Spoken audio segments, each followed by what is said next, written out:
রাধে রাধে বন্ধুরা, আমার গোপাল সোনার পরিবারে তোমাদের সবাইকে স্বাগত। আশা করি তোমরা সকলেই ভালো আছো। আজ একটা খুশি, একটা আনন্দ তোমাদের সাথে শেয়ার করতে চলে এলাম। আমার ছোট্ট ছোট সোনারাও ওই ঠান্ডার মধ্যে হাজির। সকলের পক্ষ থেকে তোমাদেরকে জানাই অসংখ্য ধন্যবাদ। এইভাবে আমাকে ভালোবাসার জন্য, এইভাবে আমাকে সাপোর্ট করে আমার চ্যানেলটা আজকে 2K সাবস্ক্রাইবার্স হয়ে গেছে, অর্থাৎ আমার পরিবারের মেম্বার সংখ্যা আজকে 2K। এই সমস্ত ক্রেডিটটা অবশ্যই আমার সোনাদের, ওদের ছাড়া তো কিছু হয় না বলো।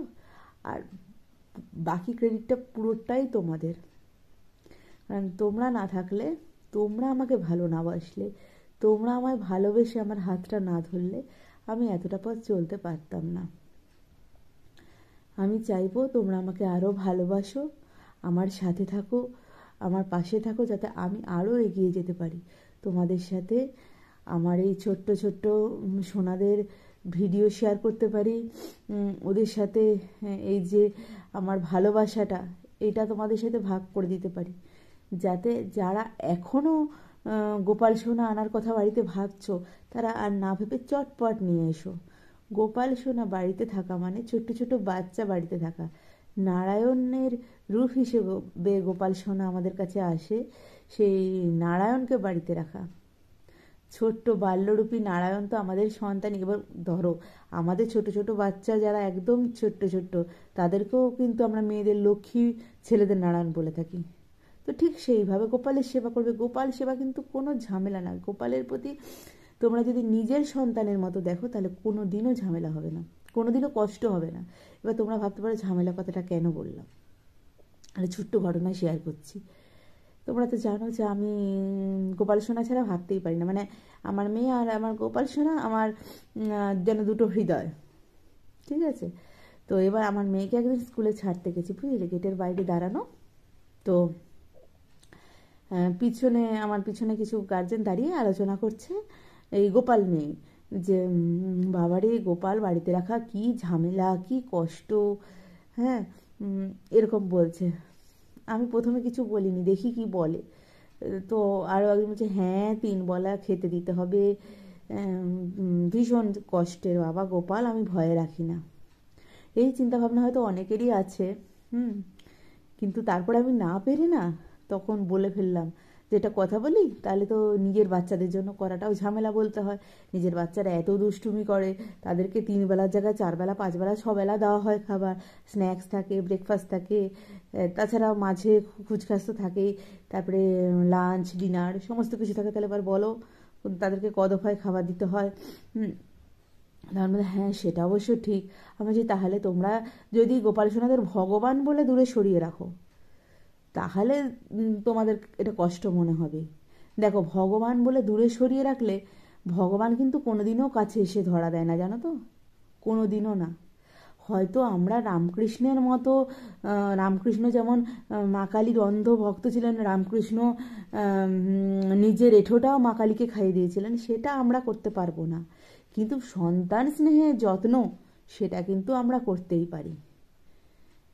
এবার আমরা মুখে বলছি ওরা আমার সন্তান, এদিকে তাদের সাথে সমস্ত আচার আচরণটাই করছি ভগবানের মতো।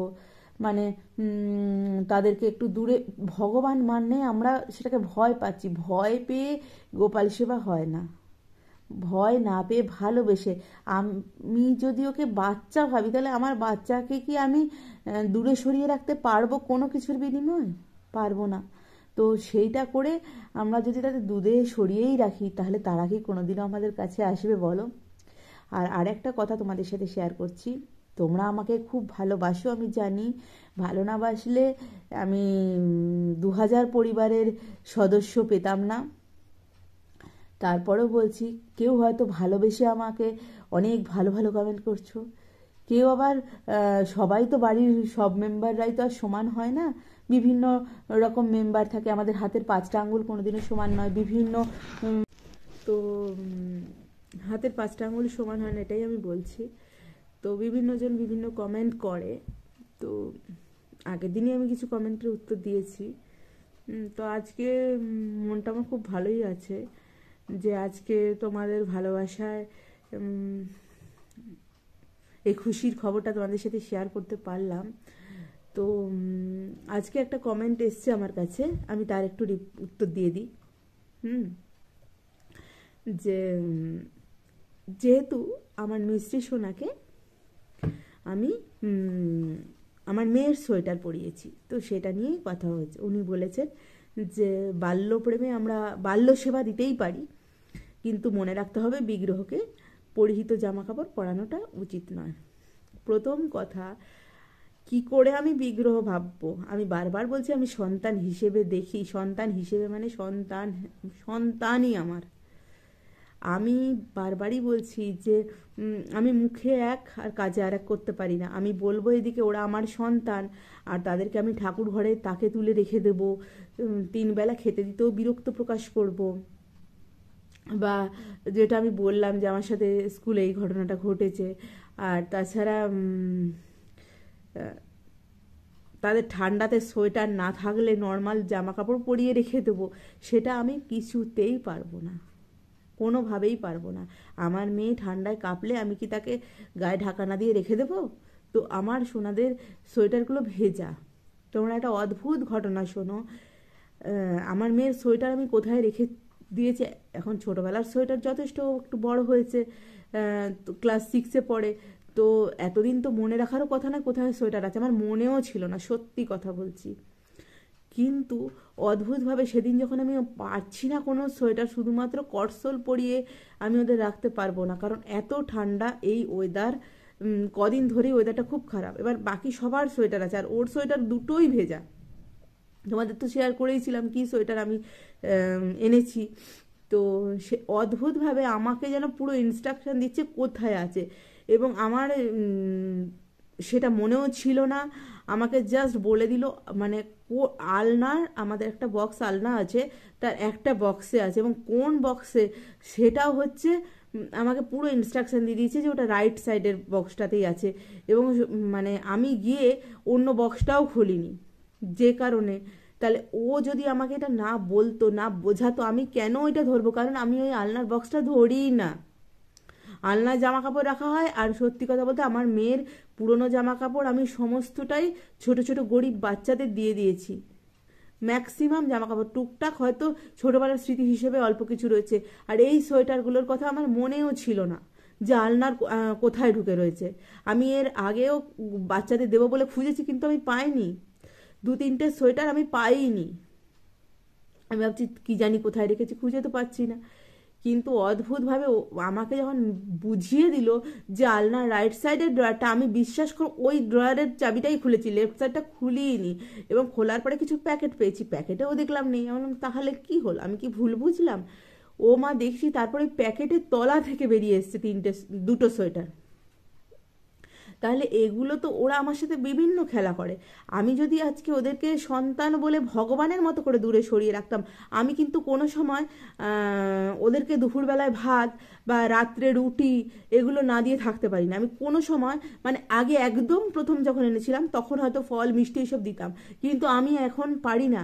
আমাকে ওরা বুঝিয়েছে, আমাকে ভেতর থেকে বলিয়েছে তোমরা যখন ভাত খাও তোমাদের তো খিদে পায়, আমাদের কি খিদে পায় না? তো আমি তখন চিন্তা করলাম যে হ্যাঁ সত্যি তো, ওদেরকে যদি আমি একটুখানি ফল বা মিষ্টি বা একটু পায়েস বা একটুখানি নকুলদানা মিষ্টি এইসব দিয়ে রাখি, ওদের তো খিদে পায়। আমরা কি ওইটুকু খাবার খেয়ে থাকতে পারবো কখনো? কখনো পারবো না। তাহলে আমি এই ফিলটা ওদের প্রতি করি, এই ফিলিংসটা আছে ওদের প্রতি আমার। সেই জায়গা থেকে আমার যদি আর একটা গর্ভজাত সন্তান থাকতো, আমি কি আমার মেয়ের সোয়েটারটা তাকে পরাতাম না? পরাতাম তো। আমি বারবারই বলছি যে তোমরা হয়তো বিগ্রহ ভেবে ভাবতেই পারো, প্রত্যেকের মতাদর্শ আলাদা। আমি যদি বিগ্রহ ভেবে সরিয়েই রাখতাম, তাহলে হয়তো এক আধ দিন দুপুরবেলায় আমি নকুল মিষ্টিও দিয়ে দিতে পারতাম, একটু দুপুরবেলা ফলও দিয়ে দিতে পারতাম। আমি কখনো বলি না আমি প্রভু সেবা করছি ওদের নিয়ে, রাধা মাধবের সেবাটা বলি, প্রভু সেবা। যদিও রাধা মাধবকেও আমি দুপুরবেলায় অভুক্ত রাখি না, বা ফল মিষ্টি দিয়েও রাখি না, আমি তাদেরকেও ভাত দেই, সেটাও তোমাদের সাথে আমি শেয়ার করেছি, সেটা তোমরা সকলেই জানো। তো এই ব্যাপারটা বলার আর কি। তো যিনি বলেছেন আমাকে ভালোবেসে আমার ভিডিওটা দেখেছেন, তাই উনি বলেছেন, প্রত্যেকের মতাদর্শ আলাদা, উনি বলতেই পারেন। আমি ভিডিও করছি, সবাই মতামত চাই, সবাই আমার সোনাদের ভালোবাসো, ঠিক আছে, আমিও চাই তোমরা অবশ্যই কমেন্ট করো। কিন্তু ওনার এই মনে হওয়াটাকে আমি বললাম যে আমি সত্যি ভাই বিশ্বাস তোমরা করো, আমি কোনোদিনও ওদেরকে আলাদা ভাবতে পারি না, কোনোভাবে পারবও না। যদি সেটাই হতো না, কোনো কিছু খাওয়ার আগে আমি ওদের মুখটাই তুলে দিতাম না। আর আরও কিছু জিনিস যেগুলো সব কিছু তো শেয়ার করা যায় না, না ভালোবাসা কি, সন্তানের সাথে মায়ের যে যোগাযোগ সেটা কি এক্সপ্লেন করা যায় বলো? সব থেকে বড় কথা, গরমকালে ওদের মাথার দিকের ফ্যানটা সব সময় চলে আমার, যেহেতু ওরা এখানে থাকে। হ্যাঁ, এবার কারেন্ট যদি চলে যায় আমাদের মানে ওদের মাথার ফ্যানটা না ইনভার্টার কানেকশন করা নেই। এবার মানে প্রথমে তো আর প্ল্যান ছিল না এই সমস্ত, ইনভার্টারটা অনেক দিনের নেওয়া। আমি তখন কিন্তু ওদেরকে যেখানে ফ্যান আছে সেখানে নিয়ে যাই, ওদেরকে 2 মিনিটের জন্য আমি ফ্যান ছাড়া রাখতে পারি না, ঠিক আছে? আর শীতকালে এই যে ঠান্ডায় কষ্ট পাবে, আমি তাকে একটা সুতির জামা পরিয়ে রেখে দেবো বা কটসলের জামা পরিয়ে রেখে দেবো। আমরা 24 ঘন্টা চাদর শাল গায়ে দিয়ে আছি, আমার মেয়ে রয়েছে, আমি আজকে আমার মেয়ের ইউজ করা জামা দিতে পারবো না? এটা আমি পারবো না গো, সত্যিই পারবো না। কারণ আমার ভালোবাসাটা এই জায়গায়, মুখে বলবো ভালোবাসি আর ভগবান হিসেবে তাকে সরিয়ে রাখতে আমি পারবো না। যাই হোক, তোমরা যারা আমাকে ভালোবাসো বা আমার সোনাদের প্রতি তোমাদের যাদের ভালোবাসা আছে, তোমরা আমার পাশে থেকো, তোমরা আমার সাথে থেকো। তোমরা আমার সাথে বা পাশে থাকলে আমি আরও অনেক দূরে এগিয়ে যেতে পারবো। আর এই 2K সাবস্ক্রাইবার হওয়ার জন্য একটা সেলিব্রেশন তো হতেই হবে। তো এই ওয়েদারের জন্য মানে তোমাদের বলি শোনো, আমাদের এখানে আমাদের কেন মোটামুটি সব জায়গাতেই বেশ কয়েকদিন ধরে কুয়াশাও চলছে, আর এখন বৃষ্টি শুরু হয়ে গেছে। তো বেরোতে তো কোনোভাবেই পাচ্ছি না। তো ওয়েদারটা একটু ঠিক হলে কিছু জিনিসপত্র এনে, একটু কেক তো আনতেই হয়, সেলিব্রেশন মানে 2K সেলিব্রেশন, একটু তো কেক টেক কাটতেই হবে। অবশ্যই তোমাদের সাথে সেই ভিডিওটা আমি শেয়ার করব, কারণ আমার এই খুশির ভাগিদার তোমরাও। তো সেই জন্য তোমাদেরকে অগ্রিম এটাও জানিয়ে রাখলাম যে আমরা তখন একসাথে সেই আনন্দটা ভাগ করে নেব তোমাদের সাথে। আর তোমরা অবশ্যই আমার পাশে থেকো, যেভাবে আছো। আমার সোনাদেরকে আরও ভালোবেসো, আর চ্যানেলটা আরও সাবস্ক্রাইব করে আমাকে এগিয়ে যেতে সাহায্য করো। তোমরা সবাই ভালো থেকো, সুস্থ থেকো এবং অবশ্যই সাবধানে থেকো। রাধে রাধে।